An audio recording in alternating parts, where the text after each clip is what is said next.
नमो सिद्धाणं नमो आयर्याणं नमो वज्रायाणं नमो लोये सव्यसाम्। मंगलम भगवान वीरो मंगलम गौतमो गणी मंगलम कुंद कुंदाध्यो जैनधर्मोस्तु मंगलम। सर्वमंगलमांगल्यं सर्वकल्याणकारकं प्रधानं सर्वधर्माणां जैनं जयतु शासनं जैनं जयतु शासनं। नमः समय साराय स्वानुभूत्या चकासते चित्स्वभावाय भावाय सर्वभावान्तरक्षते। नमः श्रीवर्धमानाय निर्धूतिकलिलात्मने सालोकानां त्रिलोकानां यद्विद्यादर्पणायते। मोक्षमार्गस्य नेतारं वेतारं कर्मभूभृतां ज्ञातारं विश्वतत्त्वानां वन्दे तद्गुरुलब्धये।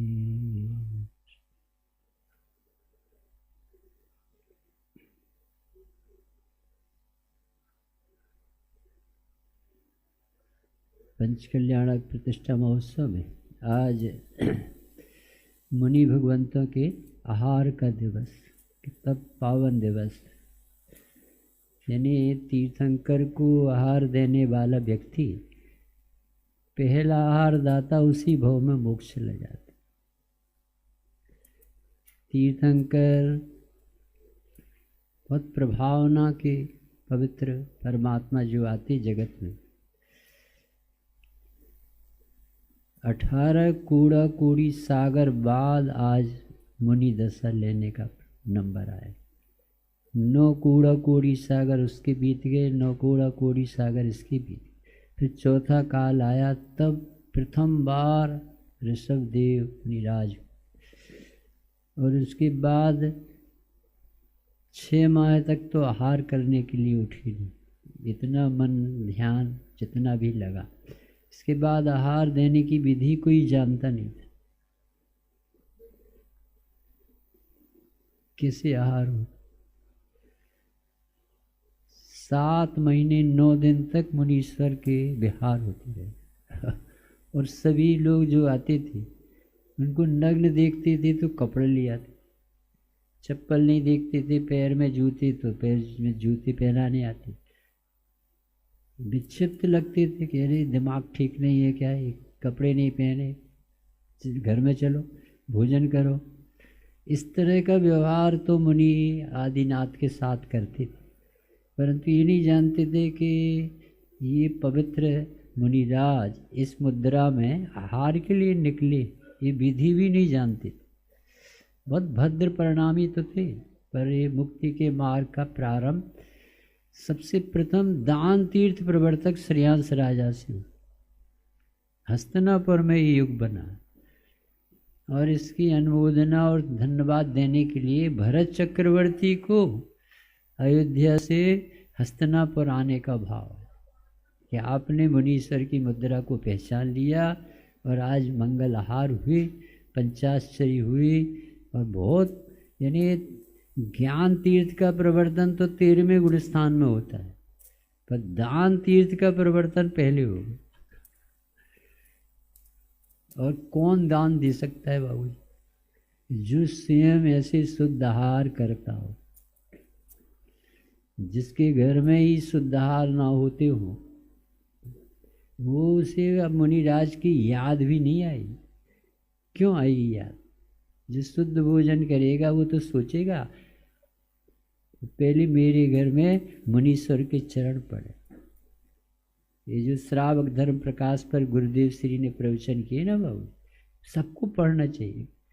जो व्यक्ति जीवन भर अपन को ये कहते रहे कि पूजा में धर्म नहीं, दान में धर्म नहीं, दया में धर्म नहीं, वो कहते थे कि जो धर्मात्मा होते वो पूजा किए बिना रहते नहीं, वो दान दिए बिना नहीं रहते, रामचंद्र सीता जी का उदाहरण देते थे मुनिराज कि वो जंगलों में रहने वाली सीता और राम लक्ष्मण और मुनीश्वरों के हार देते थे। और आहार ही का प्रसंग बना था जो जटायु पक्षी, जिसका नाम जटायु रखा था, गिद्ध पक्षी, वो दंडक मन की बात रामचंद्र सीता जी ने आहार दिए और वो पक्षी उनके चरणों के जला जो पड़ा था उसमें लौट रहा था। उसे जाति स्मरण हो गया कि मैंने इसी जगत में, इसी जगह 500 मुनिराजों को घानी में पी लिया था। मेरी कैसी खोटी दृष्टि हो गई, मुझे कितने थपेड़े खाना पड़े भव भ्रमण के। आज मुझे ये सैनी पंचेंद्री पशु पर्याय मिली है और याद आ रहा है कि मेरे द्वारा मुनिराज का स्वरूप नहीं समझ में आया, अनादर हो गया। और आज वो मुनिराज से देशना प्राप्त करके जैनी श्रावक बन गया और उस श्रावक को सीता को सौंप के गए, ये सीते इस श्रावक की रक्षा करना है, अब ये अभक्ष नहीं खाएगा, अब ये तुम्हें अपना साथी है तुम। और सीता को कोई बोझ नहीं लगा, वो पशु के प्रति वात्सल्य प्रेम हो रहा है। कैसा होता है मनुष्य का जीवन, कैसा होता है श्रावक आराधक। देखो अपने यहाँ जितना भी पंचकल्याण और कुछ है प्रतिदिन का स्वाध्याय हो, ये बहुत बड़ा उद्देश्य है इस जीव को। ये महसूस होना चाहिए कि मैं परमात्मा बनने योग्य, आत्म बने परमात्मा हो, शांति सारे देश, देव सास गुरुवर अहो मम स्वरूप दर्शाए। भगवान के दर्शन जो है, भगवान की पूजन जो है, भगवान के आयोजन जितने भी कार्यक्रम, सब जैन धर्म का सेवन तो भव के अभाव के लिए किया जाता। पूजन में आधी लाइन लिखी पंडित साहब ने और तत्काल आत्मा का स्वरूप बताया, देव सास गुरुवर अहो मम स्वरूप दर्शाए, शुद्धात्म में मगन हो परमात्म पद पाए। हर लाइन में आत्मा को, नाथ तुम्हारे दर्शन से निज दर्शन मैंने पाया, आधी लाइन लिखते और आत्मा के साथ पहुंच जाते। क्योंकि ये जीव आत्मा को भूला हुआ, आयोजन में प्रयोजन नहीं गायब हो जाए। ये बहुत बड़ा मांगलिक कार्य है जो महाभाग्य से, महापुण्य से होता, बहुत तीव्र पुण्य है अपन सबका। अपन सबको रहस्योद्घाटक गुरुदेव श्री मिले और ये बात समझने की अकल अपनी आ गई, पक्ष विपक्ष नहीं बना, विरोध नहीं किया। नहीं तो आत्मा भगवान ये सुनने की हिम्मत नहीं है जीव की। उसे आत्मा आत्मा कहो तो भूत प्रेत लगता, आत्मा कहो तो सोनगढ़ी लगता, आत्मा कहो तो निश्चय नहीं लगता, आत्मा कहो तो समय सार लगता। अरे आत्मा यानी मैं, अपनी चीज का नाम आत्मा, और इसको भूल गया और इसी को दिखाना उद्देश्य। अजन्मा का जन्म, अनादि अनंत आत्मा क्या जन्मेगा। और जन्म कल्याणक मनाते तो किसका मनाते, जो आत्मा को अनादि अनंत देखता है, अब जन्म नहीं लेना पड़ेगा संसार में। जैसे अजन्मा को दिखाने के लिए वो जन्म कल्याण है। आज अनाहारी का आहार, श्यामलाल किसका आहार, जो आहार कर ही नहीं सकता, परंतु आहार करने का भाव अभी आएगा और एक महापुरुष को आहार देने का भाव आएगा, प्रकृति में ऐसा योग बनेगा। मुनिराज तो अब शरीर की तरफ देखेंगे भी नहीं, शरीर की चिंता नहीं करेंगे, वो आत्मा के आराधना में इतने मगन है कि उनके लिए अब सवेरे से जल पानी भरना, गर्म करना, रोटी बनाना, बनवाना, ये सब राग टूट गया। इतना ग्रस्त पने का राग टूटता है जब मुनि दशा आती। तो ऐसे मुनि राजों के जो आहार की विधि कौन लगाएगा, ये ग्रस्त श्रावक लगाए। मुनि को आहार दे करके फिर ग्रस्त को आहार करना चाहिए। अब ऐसा पवित्र जीव कैसा होगा जिसके घर आहार होते, जिसके घर में मुनिराज आते, त्यागी आते, वृत्ति आते, ज्ञानी धर्मात्मा आते। क्योंकि श्रावक धर्म प्रकाश में लिखा है कि यदि तेरे घर में मुनीश्वरों का, ज्ञानियों का, त्यागियों का आहार नहीं होता है तो वो चौका स्मशान जैसा है। निरंतर वहाँ भट्टी जलती है, यानी जो भी चूल्हे जलते हैं उसमें घात होता है जी। और उसका प्रतिक्रमण क्या है, आहार दान आदि। ये हम स्वामी जी का प्रवचन है श्रावक धर्म प्रकाश पर, उसके आपको आधार देते कि गुरुदेव के चित्त में क्या मुनिराजों का आदर था, क्या मार्ग है, यदि मुनीश्वरों के सच में पेट नहीं होता तो अपन को जंगल से उनके दर्शन भी यहाँ दुर्लभ हो जाते। ये तो पेट है और भूख है अभी, और वो उनके दर्शन इस बहाने अपने हो जाते हैं। पर ये मुनि यानी साक्षात भगवान समझो। दान चार प्रकार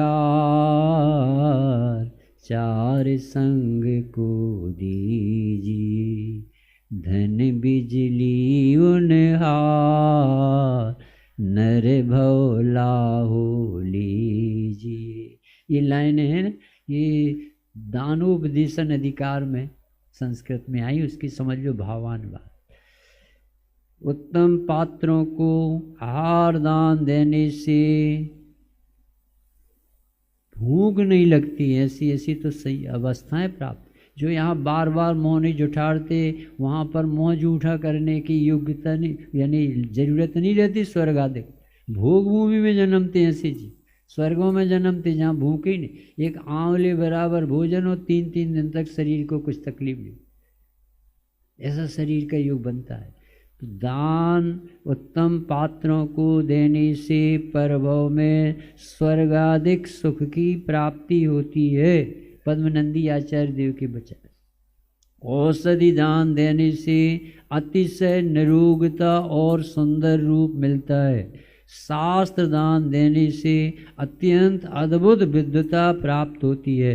अभय दान देने से जीव को इन सब गुणों का परिवार प्राप्त होता है।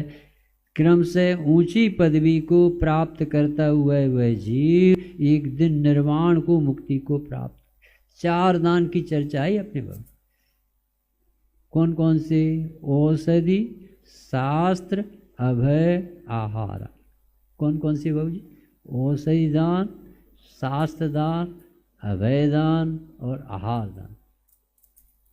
औषधि दान में कौन प्रसिद्ध हुआ? शास्त्र दान में कौन प्रसिद्ध? मुन्ने लाल जी। शास्त्र दान में कौन प्रसिद्ध हुआ? कौंडिस ग्वाला।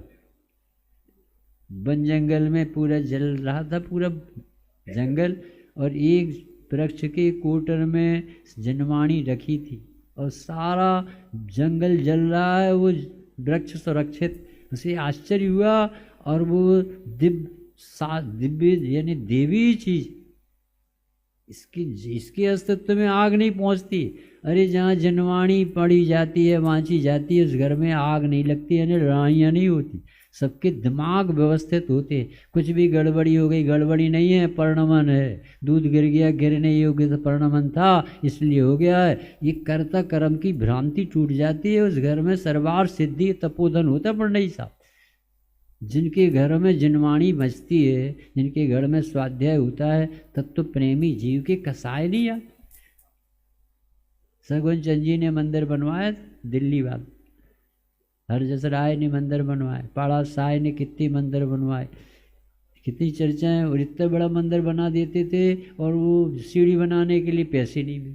पंचायत जोड़ते थे, 5-5 रुपये इकट्ठे करके सीढ़ी बन गई। अब ये मंदिर भगवान का है, हमारा तुम्हारा का।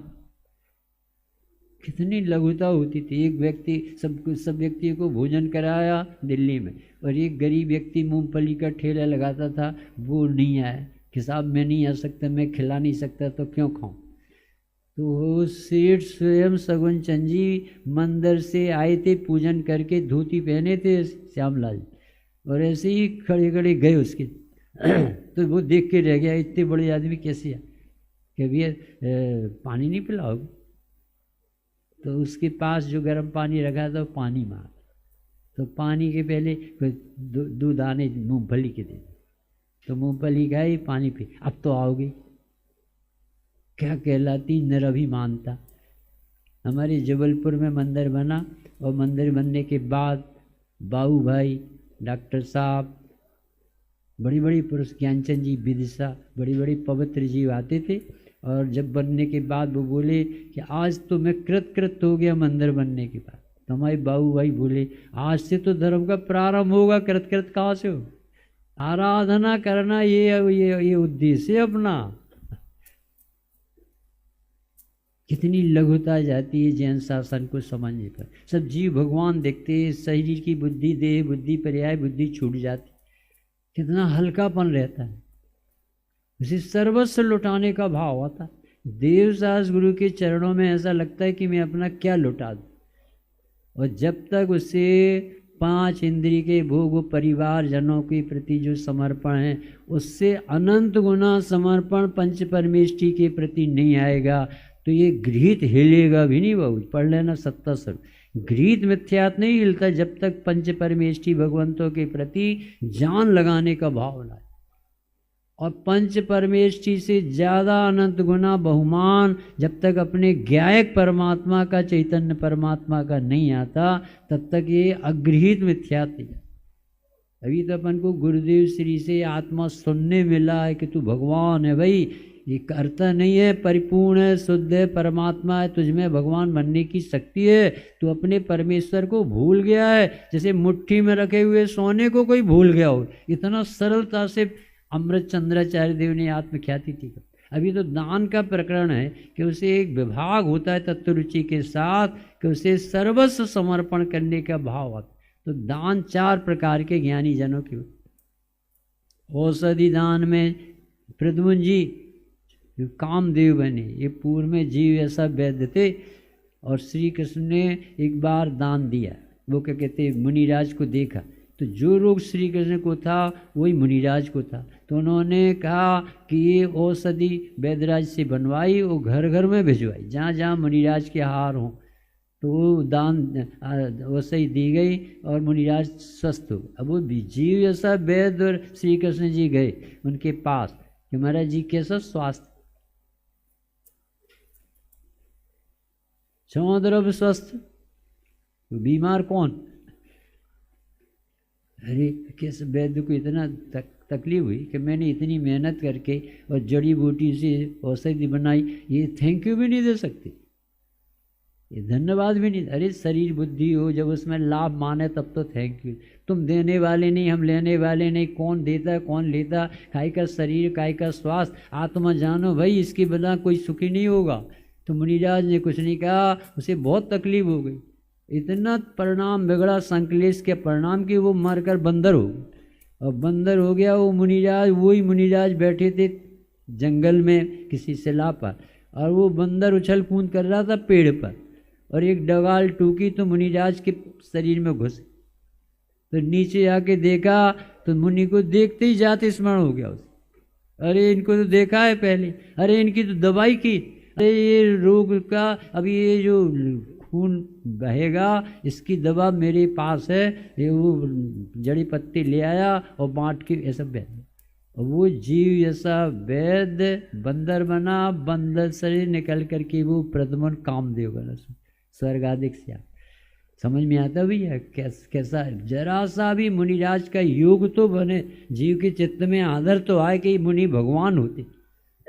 महानिष्प्रही महापवित्र व्यक्तित्व का नाम होता मुनि, जो अपने लिए आहार नहीं, अपने अभी हम गुरुदेव का सुनाएंगे आप, वो कभी बाबूजी अपने लिए लाइट तक नहीं जलाते। पढ़ना अभी हम ऐसे पवित्र व्यक्तित्व के अपन काल में जन्मे जिनने अपन को जैनत्व सिखाया। 6 बजे के बाद मंदिर में लाइट जल के कोई दर्शन करने नहीं जा सकता था। सोनगढ़ जो गए हैं पुराने लोग उनको मालूम है, पंडाल में कहीं भी एक बैग थैला रख देते थे और वहाँ न कोठे थे, न कोई देखने वाला, न भोजन बना, अपने हाथ से भोजन बना के खाते थे बहुत से विद्वान। तो स्वामी जी के बारे में रात्रि में भोजन करने की बात तो दूर, ये देवलाली से छपी श्राव का चार, अपने हेमचंद जी हेम और रमा बहन ने छपाई स्वामी जी के प्रति। परंतु जो रात्रि में पानी भी पीता है तो हम उसे जैन नामधारी कहने में अच्छा नहीं, इतने तो सख्त थे वो। खाना पीना ये बहुत जो उदंडता सूखापन आ गया ना बाबू जी, बहुत दिक्कत ही आ गई। गुरुदेव कहते थे जब छोटा था तब मैंने अथाना देखा था, बरनी में ऊपर कपड़ा बांध देते थे कि हवा ना लगे और अचार खराब ना हो जाए। परंतु एक दिन मैंने खोल के देखा उस पर जीव बैठे थे और उसमें सफ़ेद फफूंद देखी थी। तब इस छोटी सी उम्र में मैंने अचार खाना छोड़ा। रात्रि के पानी क्या बताया, द्विदल का त्याग, ब्रह्मचर्य में इतने मजबूत थे कि उनके सामने कोई महिला का भी स्थान नहीं बन सकता। एक साथ उनके साथ कोई महिला नहीं जा सकती। रात्रि में कोई महिलाओं का स्वाध्याय में प्रवेश नहीं, और रात्रि में स्वाध्याय नहीं होता था। शंकर समाधान ये बाबूजी ने हमसे कहा था, क्यों भाई तुम्हारे यहाँ स्वाध्याय होता है क्या? हमने कहा होता है बाबूजी, रात्रि में तो सब लोग फुर्सत 9 बजे के बाद आते बैठे। अरे भाई गुरुदेव ने तो कभी नहीं। ऐसा अपन क्या कर पाते ये अलग मैटर, पर वो पवित्र व्यक्तित्व के हृदय में जीव दया क्या कहलाती, व्यवहार क्या कहलाता है। अहिंसा का पालन इतना गजब का था कि कभी स्वयं तो लाइट जलाते नहीं थे, रात्रि में उनके स्थान पर मंदिर में कोई व्यक्ति लाइट नहीं जला सकता था। न कभी रात्रि में, जितनी भी 4 बार यात्राएं सनत कुमार, एक बार भी रात्रि में बस चली नहीं उनकी।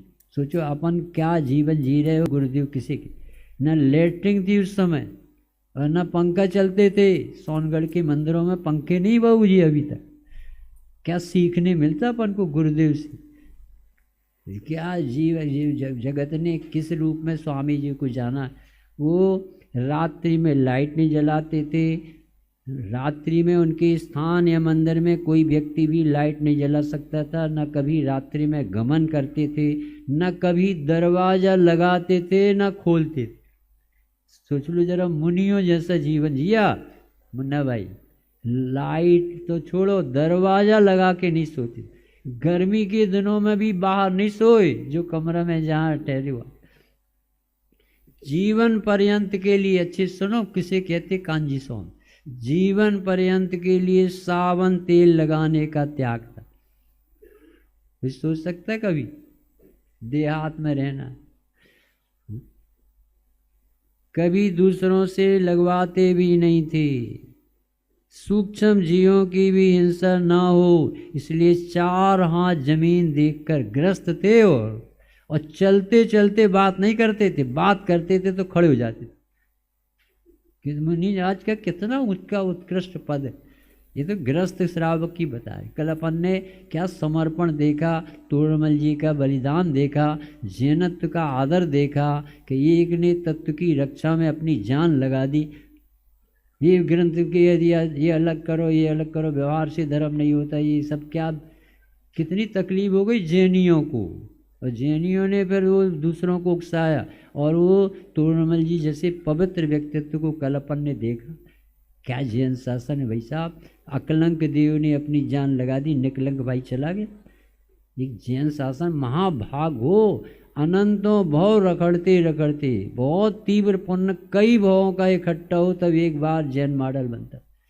यानी एक बार पत्रिका में आया था, यदि प्रति दिन 100 करोड़ जीव जन्म लेते हैं तो 99 करोड़ जीव तो 83 गति में चले जाते। 1 करोड़ में 99 लाख नरक चले जाते, 1 लाख में 99,000 स्वर्ग चले जाते, 1,000 में 999 अनार देशों में पैदा हो जाते। सोचो ये भारत धर्म भूमि में जन्म लेना भी कितना दुर्लभ, जो अपन सबको मिल गया। और उसमें से कब छट के आओगे, कब तुम्हारे चित्त में आएगा कि मंदिर भी जाना चाहिए। अरे मंदिर जाने के बाद कब लगेगा कि स्वाध्याय करना चाहिए। और स्वाध्याय के बाद पक्षातिक्रांत होने के लिए कब लगेगा कि मैं ही भगवान हूँ जिसकी ये चर्चा हो रही है। और मैं भगवान हूँ, ये भगवान को खोजने आता है और ये भगवान होने तक का भाव नहीं बनाता। और जबकि भगवान होना भी नहीं है, भगवान हूँ से फिर भगवान होना चालू।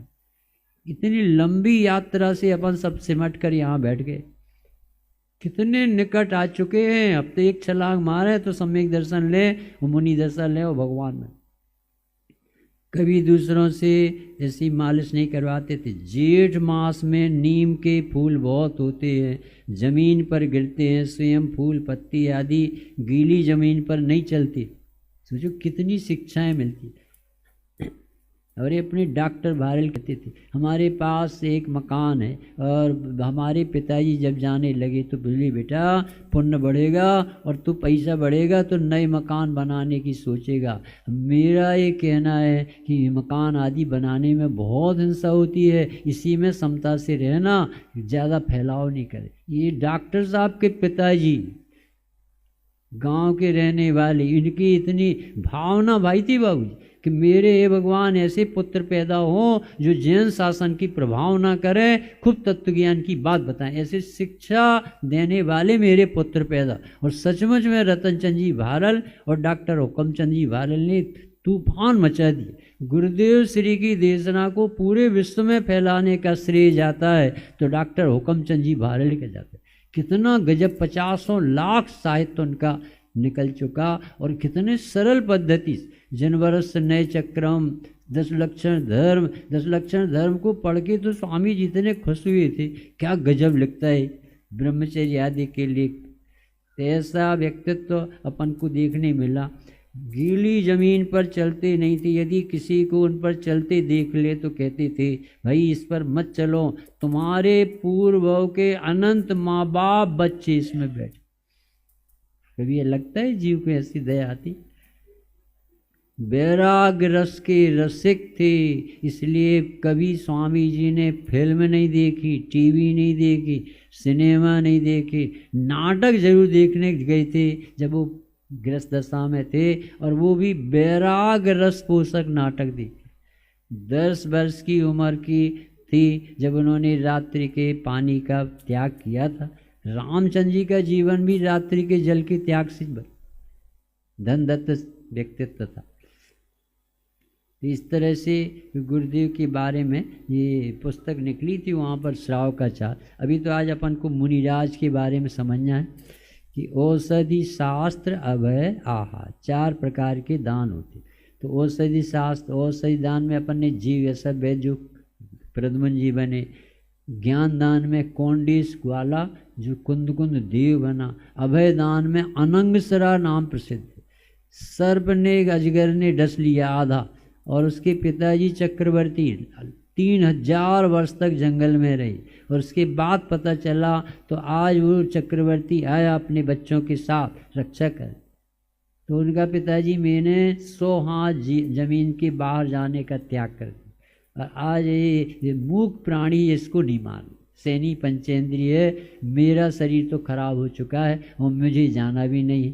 और अभय दान दिया, अगले भाव में ऐसी रिद्धि प्रकट हुई उस अनंग सरा को। मिथ्यात भले दूर नहीं हुआ, परंतु बड़े पंडित जी कहते थे ऐसी विशुद्धि भी होना बहुत कठिन कि मिथ्यात में भी इतने कसायमंद हो सकती। और वो दूसरे भाव में जहाँ नहाती थी उसके पानी के छींटे भी पड़ जाते थे, सड़े कुत्ते का रोग डूब जाता। फिर वो जिस समय शक्ति लगी थी लक्ष्मण को वैशाल्या की पर्याय में, तो वो हनुमान जी ले गए थे उन्हें, और जाते ही वो शक्ति भी दूर हुई, और रावण पक्ष से जितने भी जीव के हाथ पैर कट गए थे, और यहाँ दोनों तरह से इलाज वैशाल्या के जल से हुआ।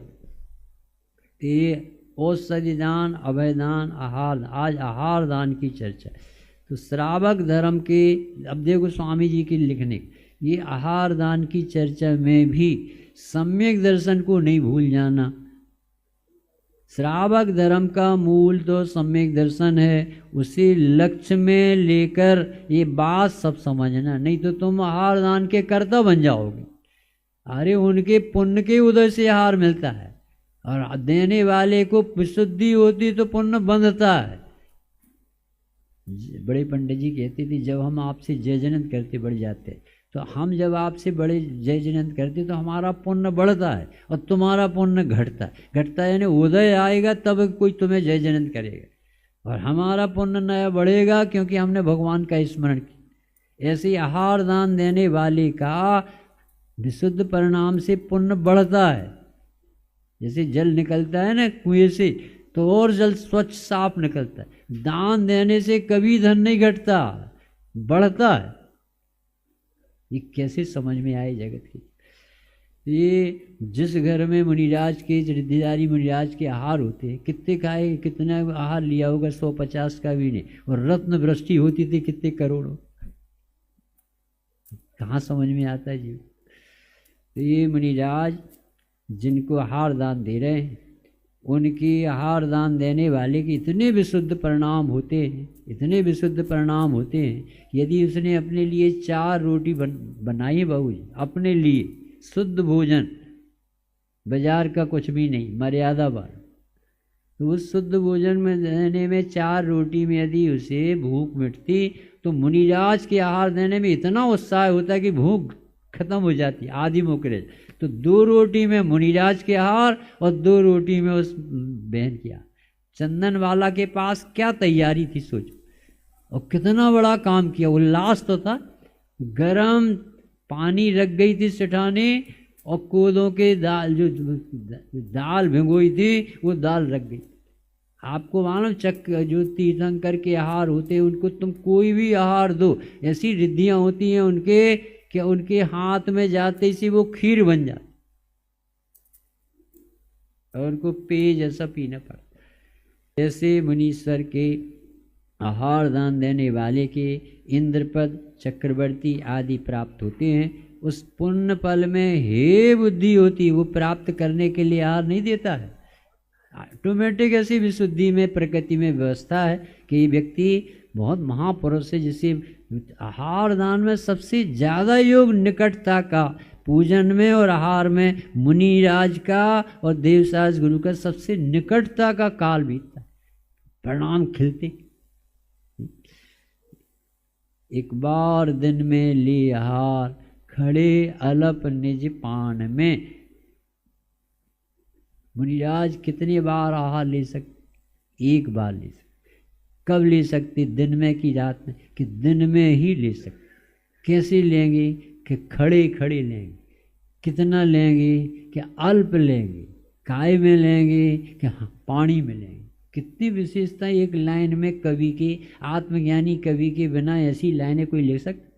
एक बार दिन में ली आहार, खड़े अलप निज पानी में। क्या गजब की बात है। धन्य वो मुनीश्वर जो आहार के लिए आहार नहीं करते, अनाहारी को देखना बंद नहीं करते। जिस समय आहार लेते उस समय भी आत्मा का अनुभव, सतत मन भवामो नंत चैतन्य चिन्हम। हे प्रभु, आप आहार कितने बजे लेते हो? कि मैं आहार नहीं लेता हूँ, आहार लेते हुए देखता हूँ। जब जो आहार लेता शरीर, उस समय मैं क्या करता हूँ? मैं जानता रहता हूँ कि आहार हो रहे। समझ में नहीं आता बाबू। अरे रुचि परिवर्तित होने पर, जैसे सेठ को हर जगह पैसा पैसा दिख सकता है, तो मुनिराज को हर समय आत्मा आत्मा क्यों नहीं दिख सकती? सेठ से पूछा कितना बुखार है? कि 8 आना बुखार। कितना बुखार है? कि 4 आना बुखार रह गए। हर बात पैसे से करता है। पंचकल्याण कैसा रहा? कि करोड़ों बचे। उसे भगवान दिखते ही नहीं, साधर्मी के हृदय परिवर्तन नहीं दिखते, क्योंकि उसे पैसा पैसा की रुचि जब 24 घंटे रह सकती है, तो आत्मज्ञानी की रुचि 24 घंटा आत्मा ज्ञानम स्वयं ज्ञानम ज्ञानादन्यति। उसे ज्ञान स्वभावी आत्मा भगवान है, ज्ञाता है, चैतन्य है। ये 24 घंटे क्यों नहीं रह सकते? आहार दान के समय कितनी शर्तें बताई भाई साहब। अपन प्रति समय भावना तो भाव कैसे मुनीश्वरों के, जैसे आज अपन सबको महाभाग कि नेमिनाथ जी के आहार दान देने। 2-2 दिन के बाद ये आहार के लिए उठते तीर्थंकर, उपवास, दीक्षा लेते ही उपवास होते, 4 ज्ञान के धारी होते हैं, और इनसे बड़ा उस समय इनके सामने कोई नहीं होता, इनका कोई गुरु नहीं होता, इनको कोई शिक्षा देने वाला नहीं आता। ये सीधे पेट में बैठते गर्भ वाला। इनका लोकोत्तर जीवन है। इनकी वाणी इतनी मीठी होती है, इनका इतना गंभीर जीवन होता है कि प्रद्युम्न जी घर में घूम गए बाबू जी, और किसी की हिम्मत नहीं पड़ रही कि नेमिनाथ से पूछ लें जो अवधि ज्ञानी बैठे। और नारद आए तो सबके उदास चेहरे, 6 दिन का बालक कहाँ चला गया? तो उनका हम विदेश क्षेत्र जा रहे, तो घर में तो बैठे कि बोलते कम है तीर्थंकर कदर। और विदेश क्षेत्र से पता चला, अब विदेश क्षेत्र में भगवान की वाणी में आया कि वो 16 साल की उम्र में अनेक विद्याओं को और अनेक धन आदि की प्राप्ति करके वो जीव आएगा। तो वहाँ समय सार सुन रहे थे, कोई गोमट सार सुन रहे थे, कोई रत्नकरण साहब का चार सुन रहे थे, और कोई को प्रद्युम्न जी चरस सुनाई दे रहे।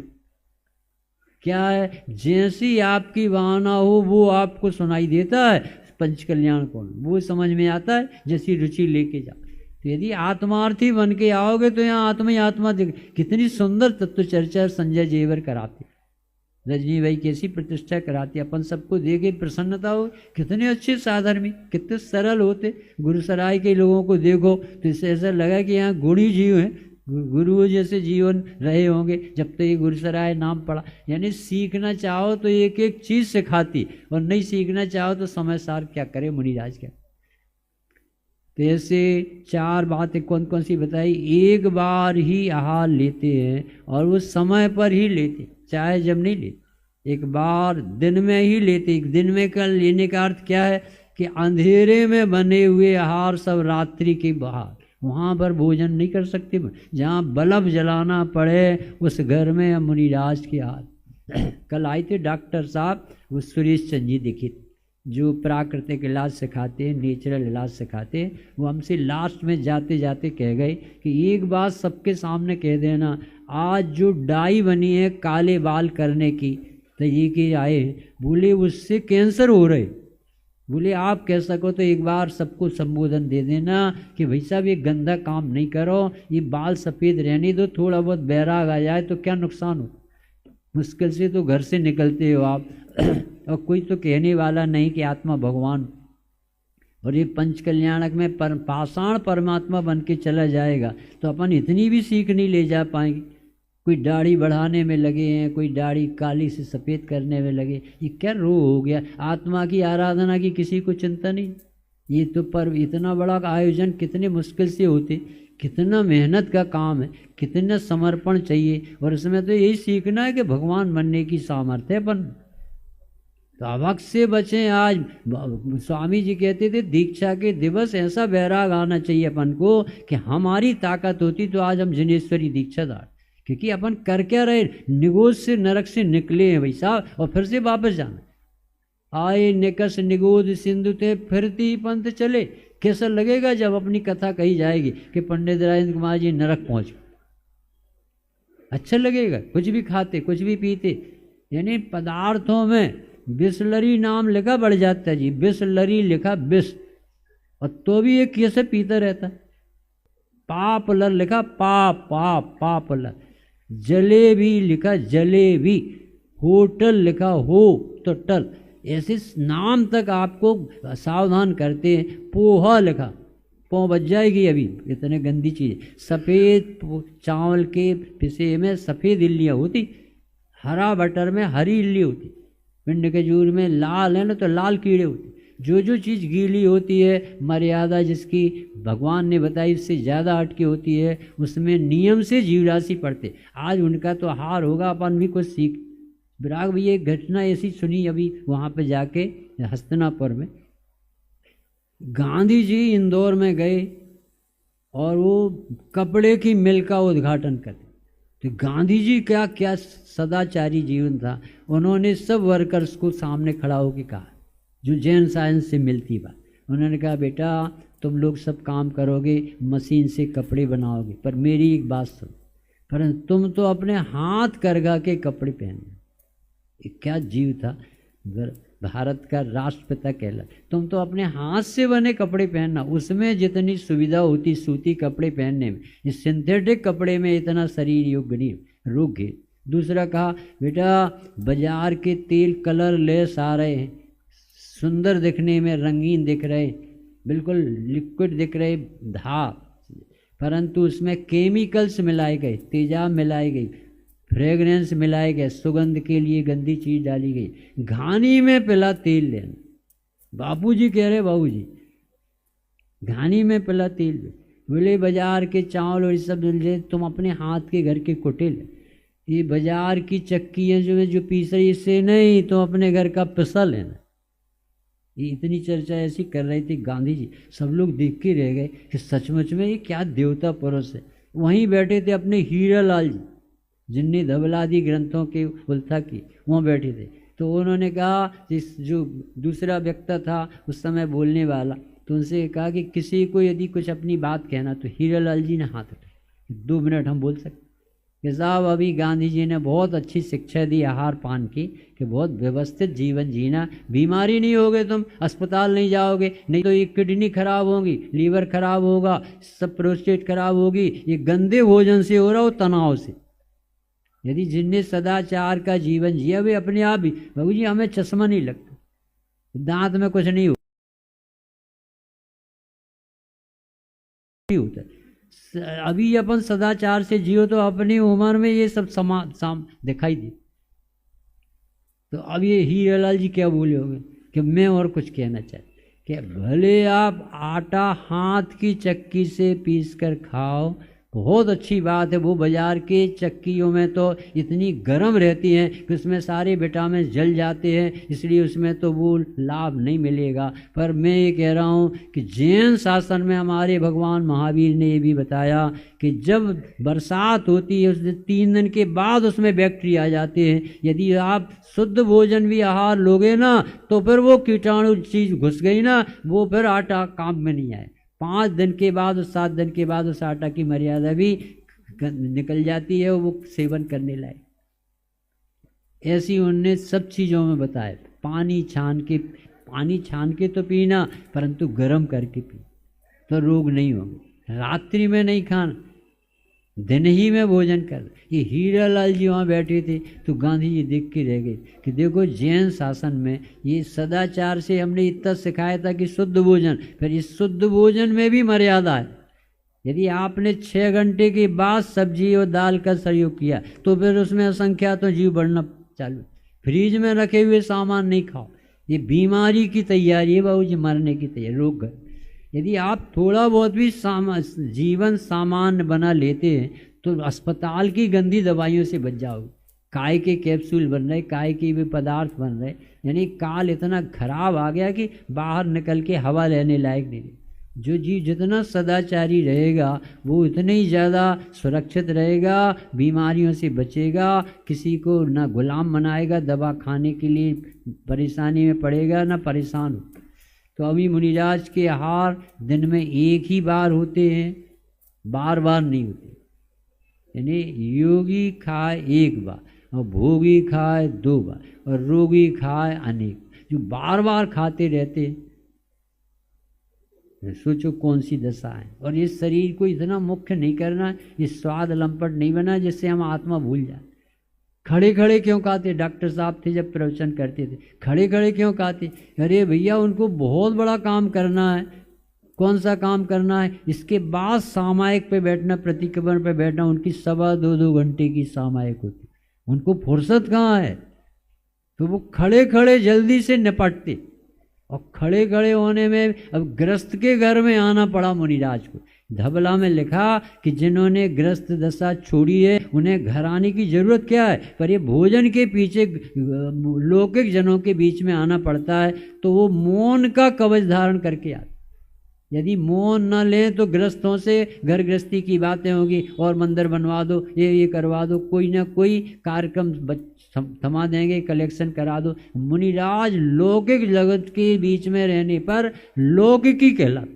ये प्रवचन सार में अभी आए चरणानुचूत कि लौकिक जनों से बातचीत नहीं कर सकते जा, क्योंकि इनके पास कोई मैटर ही नहीं, कर्म कर्म करता करता बने रहते।